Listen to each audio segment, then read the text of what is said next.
Everyone, welcome back to my channel. आज की video में हम लोग टेस्ट नंबर 40 कवर करेंगे।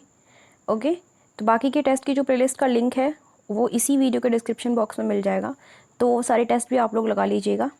स्टार्ट करेंगे फर्स्ट क्वेश्चन के साथ। हाल ही में कहाँ 7500वें जन औषधि केंद्र का उद्घाटन किया गया है? ऑप्शंस हैं रांची, मेरठ, शिलांग या फिर दिसपुर। ठीक है, तो ये जो 7500वें जन औषधि केंद्र का उद्घाटन किया गया है ये शिलांग में किया गया है। Option number C is correct. प्रधानमंत्री ने हाल ही में पूर्वोत्तर इंदिरा गांधी क्षेत्रीय स्वास्थ्य एवं चिकित्सा संस्थान शिलांग में 7500वें जन औषधि केंद्र का उद्घाटन किया है। नेक्स्ट क्वेश्चन है, किसे भारत का सैटेलाइट मैन भी कहा जाता है? ऑप्शंस हैं अब्दुल कलाम, विक्रम साराभाई, के सिवान या फिर उडुपी रामचंद्र राव।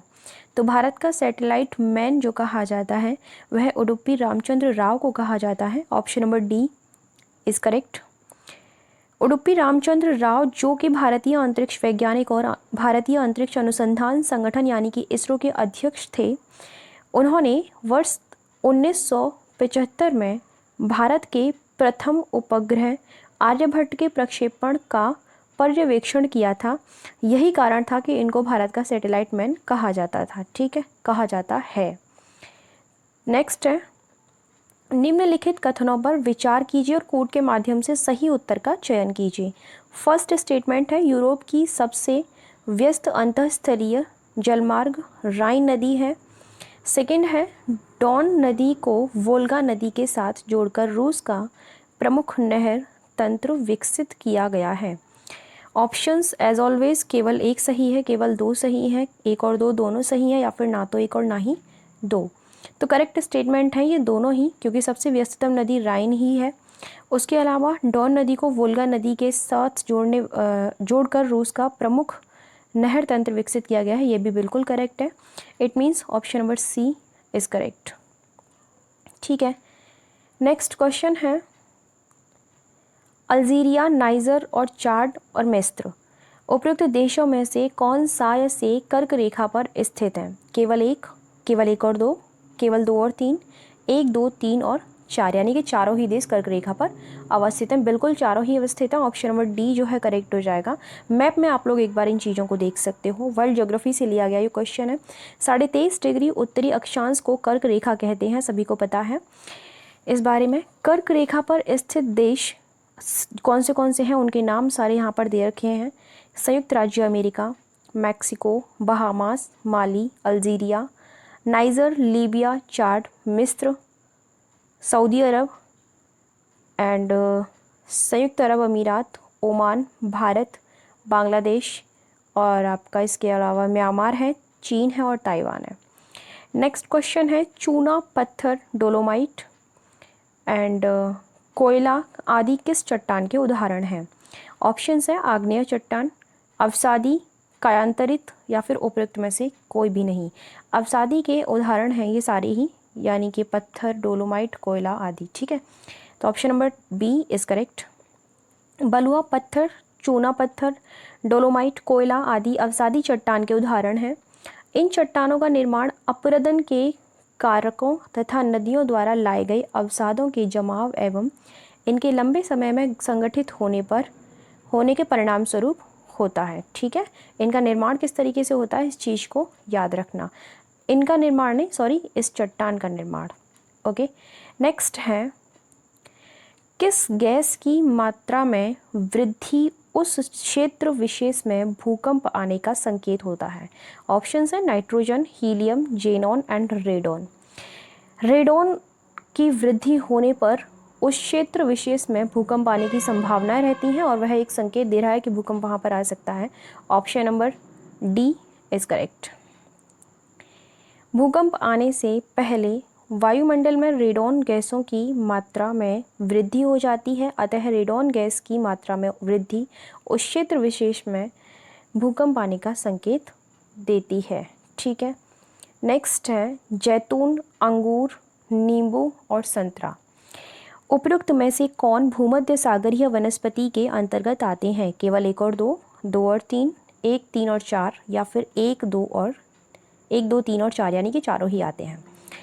तो भूमध्य सागरीय वनस्पति के अंतर्गत ये चारों ही आते हैं, जैतून, अंगूर, नींबू और संतरा। It means option number D is correct. भूमध्य सागर के आसपास विकसित होने के कारण ही इसका नाम भूमध्य सागरीय जलवायु प्रदेश रखा गया है। जैतून, अंगूर, नींबू, संतरा, पाइन, ओक आदि यहाँ की प्रमुख या फिर मुख्य वनस्पतियाँ हैं, तो इनके नाम भी आप एक्स्ट्रा में जो दे रखी हैं उनको याद रखा करिए। इसीलिए मैं हमेशा बोलती हूँ एक्सप्लेनेशन को ध्यान से पढ़िए।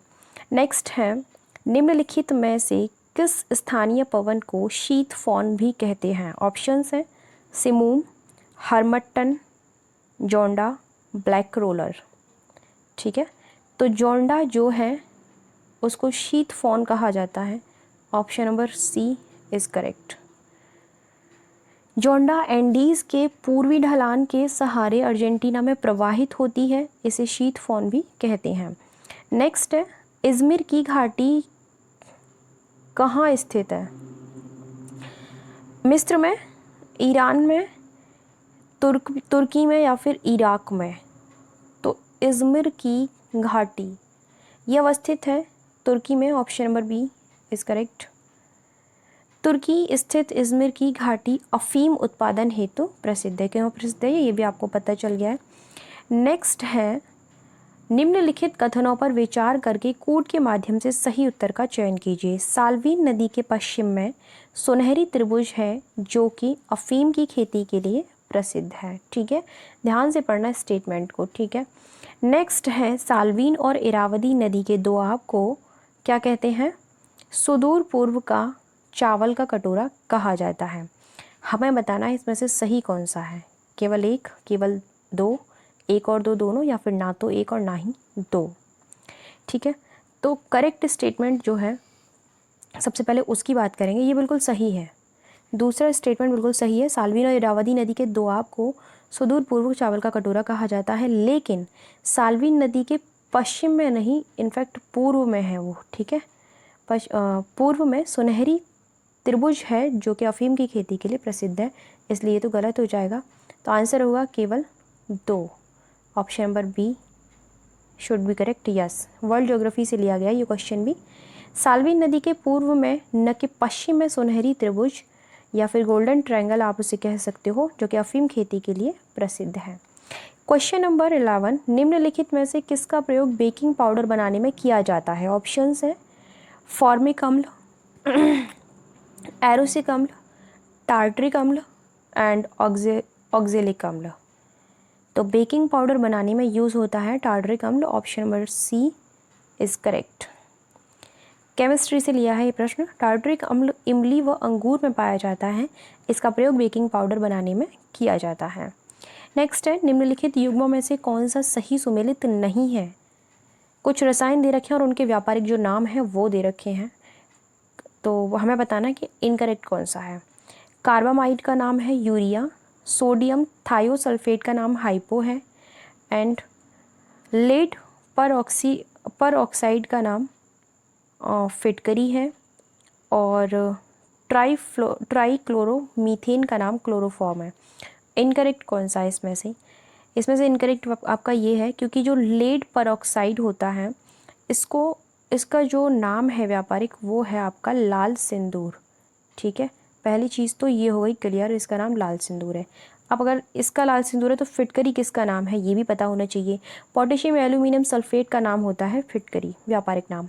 तो इस वजह से सी आंसर हो जाएगा। केमिस्ट्री से लिया गया है ये भी प्रश्न। लेड पर ऑक्साइड का व्यापारिक नाम लाल सिंदूर होता है, जबकि पोटेशियम एल्यूमिनियम सल्फेट का व्यापारिक नाम फिटकरी होता है। क्लियर। नेक्स्ट है, सेप्टिक टैंक से निकलने वाली गैसों के मिश्रण में मुख्यतः होती है, कौन सी गैस होती हैं? मीथेन, कार्बन डाइऑक्साइड, हीलियम और नाइट्रोजन। ठीक है, तो उसमें सबसे ज़्यादा मिश्रण होता है मीथेन का। उस मिश्रण में मीथेन का होता है। Option number A is correct. Right, septic tank से निकलने वाली गैसों के मिश्रण में मुख्यतः मीथेन होती है। नेक्स्ट है क्वेश्चन, एरो इंडिया 2021 का आयोजन किसके द्वारा किया गया है? यहाँ पर नंबरिंग में थोड़ी सी मिस्टेक हो गई है, तो उस पर आप ध्यान मत दीजिए। ठीक है, एरो इंडिया 2021 का आयोजन किसके द्वारा किया गया है? ऑप्शंस हैं इसरो के द्वारा, डीआरडीओ के द्वारा, हिंदुस्तान एरोनॉटिक्स लिमिटेड के द्वारा या फिर नागरिक उड्डयन प्राधिकरण के द्वारा। ठीक है, तो एरो इंडिया 2021 का आयोजन किया है नागरिक उड्डयन प्राधिकरण ने। Option number D is correct. हाल ही में एरो इंडिया शो का 13वां संस्करण जो है बेंगलुरु के येलहंका एयरफोर्स स्टेशन यानी कि जो कर्नाटक में है शुरू हुआ है। इसका आयोजन रक्षा अनुसंधान और विकास संगठन यानी कि डीआरडीओ द्वारा किया गया है। इसमें दो ही चीज़ें इंपॉर्टेंट हैं, ठीक है, दो क्या, ये भी पता करना कि कहाँ पर हुआ है। ठीक है, सबसे पहले तो संस्करण पूछा जाता है मोस्ट ऑफ द टाइम, उसके अलावा किसने इसका आयोजन किया है ये भी पूछ लिया जाता है। स्टेटमेंट के रूप में आएगा तो तीनों ही चीज़ें पूछ ली जाएंगी, कहाँ हुआ है, किसके द्वारा हुआ है और कौन सा हुआ है। नेक्स्ट है रथ सप्तमी एक वार्षिक हिंदू त्यौहार है जो किसको समर्पित है? सूर्य को, चंद्रमा को, अग्नि को या फिर वायु को? ये समर्पित है सूर्य को। Option number A is correct. रथ सप्तमी एक वार्षिक हिंदू त्यौहार है जो कि सूर्य देवता को समर्पित है। रथ सप्तमी को सूर्य जयंती भी कहा जाता है क्योंकि यह सूर्य के जन्म का प्रतीक है और इसे माघ सप्तमी भी कहा जाता है क्योंकि यह हिंदू महीना माघ के 7वें दिन यानी कि सप्तमी को मनाया जाता है। नेक्स्ट है ज्योतिबा फुले के संदर्भ में कुछ कथन दिए गए हैं, हमें बताना है कि इसमें से कौन सा सही है। इनका मानना था कि सामाजिक बुराइयों का मुकाबला करने का एकमात्र जरिया महिलाओं व निम्न वर्ग के लोगों को शिक्षा देना है। सामाजिक बुराइयों से मुकाबला करने की बात हो रही है। इन्होंने अपनी पत्नी के साथ मिलकर लड़कियों के लिए पहला स्वदेशी रूप से संचालित स्कूल खोला था। हमें बताना है सही कौन सा है, केवल एक, केवल दो, एक और दो, दोनों या फिर ना तो एक और ना ही दो। ठीक है, दोनों ही स्टेटमेंट ज्योतिबा फुले के बारे में बिल्कुल करेक्ट है। ऑप्शन नंबर सी इसका आंसर होगा।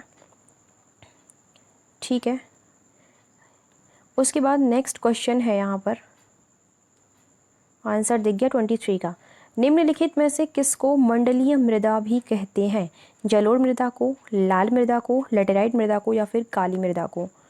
तो लाल मृदा को कहा जाता है मंडलीय मृदा। Option number B is correct. Agriculture से लिया गया ये क्वेश्चन है। प्रायद्वीपीय पठार के अधिकांश क्षेत्रों में लाल मृदा का विस्तार पाया जाता है, इस कारण इसे मंडलीय मृदा भी कहते हैं। किस पंचवर्षीय योजना में भोजन, काम और उत्पादन का नारा दिया गया था? तीसरी में, पांचवी में, सातवीं में या फिर नौवीं में? ठीक है, ये दिया गया था आपका 7वीं पंचवर्षीय योजना में, भोजन, काम और उत्पादन का नारा। Option number C is correct. 7वीं पंचवर्षीय योजना में भोजन, काम और उत्पादन का नारा दिया गया था। नेक्स्ट क्वेश्चन है उत्तर प्रदेश की अर्थव्यवस्था को कितने ट्रिलियन डॉलर इकोनॉमी बनाने की दिशा को ध्यान में रखते हुए उत्तर प्रदेश बजट 2021-22 बनाया गया है? ओके, ऑप्शंस हैं 1, 2, 3 और 4। ये तो बजट में भी कराया था, उसके बाद एक और क्वेश्चन ऐसा आ चुका है जिसमें मैं इस चीज़ को क्लियर करा चुकी हूँ। ठीक है, तो 1 ट्रिलियन इकोनॉमी की बात हुई है। Option number A is correct.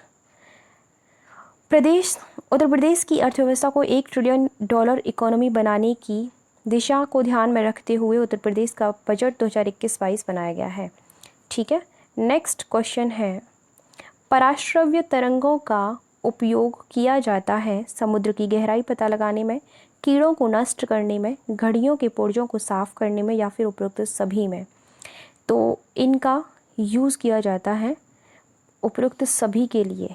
ठीक है, इसलिए आपका आंसर हो जाएगा डी। नेक्स्ट इसका जो है एक्सप्लेनेशन पढ़ लेते हैं। पराश्रव्य तरंगों की आवृत्ति 20,000 हर्ट्ज से ज़्यादा होती है। मनुष्य के कान इसे नहीं सुन सकते। पराश्रव्य तरंगों के उपयोग संकेत भेजने में, समुद्र की गहराई पता लगाने में, जहाँ जहाँ पर इनका यूज़ होता है वो सारी चीज़ें दे दी हैं। कीड़ों को नष्ट करने में, कपड़ों, वायुयान तथा घड़ियों के पुर्जों को साफ करने में, द्रव को गर्म करने में, स्वचालित दरवाज़ों के नियंत्रण में किया जाता है। ठीक है, वहाँ क्वेश्चन में कुछ भी पूछा जा सकता है, इसीलिए हमने एक्सप्लेनेशन में सारी चीज़ें दे दी हैं। नेक्स्ट है समतल दर्पण के संदर्भ में कौन सा कथन असत्य है। इसमें प्रतिबिंब काल्पनिक वस्तु के बराबर एवं उल्टा बनता है। इसमें इसकी जो वक्रता त्रिज्या अनंत होती है। किसी वस्तु को समतल दर्पण में पूर्ण प्रतिबिंब देखने के लिए दर्पण की लंबाई वस्तु की लंबाई की आधी होनी चाहिए। नेक्स्ट है, यह अनंत से आने वाली किरणों को फैलाता है। इनकरेक्ट पूछा गया है, तो देखिए इसमें प्रतिबिंब काल्पनिक वस्तु के बराबर एवं उल्टा होता है, बिल्कुल सही बात है। इसकी वक्रता त्रिज्या अनंत होती है, बिल्कुल सही बात है। इसके अलावा पूछा ये किसी वस्तु को समतल दर्पण में पूर्ण प्रतिबिंब देखने के लिए इस दर्पण की लंबाई वस्तु की लंबाई की आधी होनी चाहिए, ये भी सही है। लेकिन यह अनंत से आने वाली किरणों को फैलाता है, वो ये दर्पण नहीं है, वो होता है उत्तल दर्पण। ठीक है, इसलिए गलत हो जाएगा। ऑप्शन नंबर डी हमारा आंसर होगा। उत्तल दर्पण अनंत से आने वाली किरणों को फैलाता है, न कि समतल दर्पण। अन्य कथन बिल्कुल सही है। बांधों पर निम्नलिखित में से किसके प्रयोग द्वारा बिजली का उत्पादन किया जाता है? बहुत इजी क्वेश्चन है। हाइड्रोमीटर, हाइग्रोमीटर, टरबाइन या फिर फ्लक्स मीटर। आंसर क्या है इसका? टरबाइन के द्वारा किया जाता है। इसका आंसर सभी को पता होगा। Option number C is correct. हवा या पानी की गतिज ऊर्जा का घूर्णन ऊर्जा में परिवर्तन करके यांत्रिक कार्य करने वाला यंत्र टरबाइन कहलाता है। बांधों पर टरबाइन लगाकर ही बिजली का उत्पादन किया जाता है। ठीक है, उसके बाद नेक्स्ट क्वेश्चन है, विश्व आर्द्रभूमि दिवस के संदर्भ में दिए गए कथनों पर विचार करके कोड के माध्यम से सही उत्तर का चयन कीजिए। वर्ष 2021 के लिए इस दिवस की थीम आर्द्रभूमि और जल है। वर्ष 2020 के लिए इस दिवस की थीम थी 2020 की जो थीम थी आर्द्रभूमि और जैव विविधता। ठीक है, हमें बताना सही कौन सा है। ओके, तो देखिए दोनों स्टेटमेंट बिल्कुल सही है, इसीलिए मैं कहती हूँ पिछले 3 सालों की एटलीस्ट डेट कुछ करंट को थोड़ा थोड़ा मोटा मोटा ध्यान में रखा करिए। तो यहाँ उसकी थीम पूछ ली गई है, बिल्कुल सही है। वैसे तो ये दिवस मनाया कब जाता है? 2 फेब को। ठीक है, याद रखना। देख लेते हैं आंसर, तो इसका सी है, दोनों ही सही है। विश्व आर्द्रभूमि दिवस के संदर्भ में दोनों कथन बिल्कुल सही है। 2 फरवरी को मनाया जाता है ये दिवस, इतना याद रखिएगा। नेक्स्ट है, भारतीय मूल की किस महिला को अमेरिकी अंतरिक्ष एजेंसी नासा का कार्यवाहक प्रमुख नियुक्त किया गया है? भव्या लाल को, अंजलि कश्यप को, नेत्री सिंह को, रोली मेहता को। ठीक है, तो नियुक्त किया गया है भव्या लाल को। Option number A is correct. भारतीय मूल की भव्या लाल को अमेरिकी अंतरिक्ष एजेंसी नासा का कार्यवाहक प्रमुख नियुक्त किया गया है। अंतरिक्ष क्षेत्र में उनके योगदान के लिए उन्हें अंतर्राष्ट्रीय वैमानिकी अकादमी का सदस्य भी चुना गया है। हम काफ़ी सारे क्वेश्चंस यहाँ पर करंट अफेयर्स के भी ऐड करने लग गए हैं। ठीक है, तो आप करंट के आंसर्स भी यहाँ पर कर सकते हो। नेक्स्ट है, रेशम कीट का जीवन चक्र कितने चरणों में निर्मित होता है? 3, 4, 5 या फिर 6? कितने चरणों में निर्मित होता है? 4 चरणों में निर्मित होता है। Option number B is correct. Agriculture से लिया गया क्वेश्चन है। रेशम कीट का जीवन चक्र 4 चरणों में निर्मित होता है, और वो 4 चरण कौन से हैं? अंडा, इल्ली, प्यूपा और शलभ। इनमें निर्मित होता है। रेशम प्राप्त करने के लिए इसके जीवन चक्र के कोकून चरण में अवरोध डाला जाता है और व्यावसायिक महत्व का तंतु निकाला जाता है, जिससे वस्त्रों का निर्माण किया जाता है। ठीक है, रेशमी वस्त्रों की बात हो रही है। पीडीएफ की नीड अगर किसी को है तो वो मैं सबसे पहले आपको ये बता दूं, इस नंबर पर कॉल या व्हाट्सएप कर सकते हो अगर कोई दिक्कत है तो। वैसे तो साइट का लिंक इसी के डिस्क्रिप्शन बॉक्स में मिल जाएगा, तो वहाँ से आप साइट पर जा कर के सारी चीज़ों की जानकारी ले सकते हो। बाकी के और भी कोर्स हैं उनके बारे में भी। 25 क्वेश्चंस कंप्लीट हो चुके हैं। नंबर में आज थोड़ी सी दिक्कत थी, यानी कि सबसे पहले यहाँ पर ये क्वेश्चन नंबर 13 के बाद 20 दे दिया था, तो लास्ट क्वेश्चन यहाँ पर 19 बन गया है। वैसे टोटल क्वेश्चन 25 ही हैं। ओके, सो ठीक है, 40 टेस्ट कंप्लीट हो चुके हैं। बाकी के टेस्ट अगर रिवाइज करना है तो सारी वीडियोस को रिवाइज भी कर सकते हो स्पीड बढ़ा करके।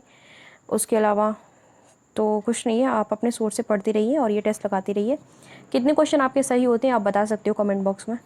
Okay, thank you so much for watching my video. मिलते हैं नेक्स्ट वीडियो में।